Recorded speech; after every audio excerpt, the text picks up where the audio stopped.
চোখে অন্ধত্বের কি কি কারণ আছে?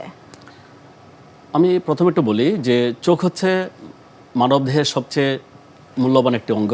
আচ্ছা। সৃষ্টিকর্তার সৃষ্টিকে আমরা এই চোখের মাধ্যমেই দেখি, এই পৃথিবীকে আমরা দেখি। দেখা যাচ্ছে যে অল্প একটু প্রবলেমের কারণেই আমরা কিন্তু অন্ধত্বের শিকার হচ্ছি। আমাদের বয়স্কদের ক্ষেত্রে আমাদের কাছে যখন অনেক রুগী আসে, তারা বিভিন্ন ধরনের কমপ্লেন নিয়ে আসে। যেমন অনেকে বলে যে স্যার আমরা কাছের জিনিসকে ভালো দেখি না, বাট দূরের জিনিসটাকে আমরা ভালো দেখি। আবার কেউ কেউ বলেন যে আমাদের চোখে লাল হচ্ছে, কেউ বলছেন আমাদের চোখে ব্যথা হচ্ছে। কিন্তু আবার কেউ কেউ বলেন যে স্যার আমার দীর্ঘদিন থেকে ডায়াবেটিস আছে, কিন্তু ডায়াবেটিসটা আমার নিয়ন্ত্রণের মধ্যে থাকে না, ওঠানামা করে। চোখে কয়েকদিন থেকে খুব ঝাপসা দেখছি। আবার কেউ কেউ এসে বলেন যে আমার চোখের সামনে মশা মাছি এরকম বিভিন্ন জিনিস উঠছে। তো তখন আমরা সাধারণত বিভিন্ন জিনিসগুলোকে আমরা নিরূপণ করি।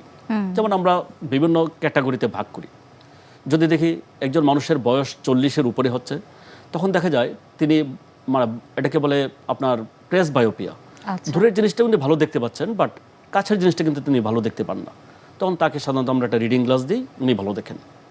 কিন্তু যদি ধীরে ধীরে উনি কম দেখেন, যেমন আপনার ছানির জনিত কারণে হতে পারে, চোখে যদি ছানি পড়ে তাহলে আস্তে আস্তে করে তিনি কিন্তু কম দেখবেন, ঝাপসা দেখবেন।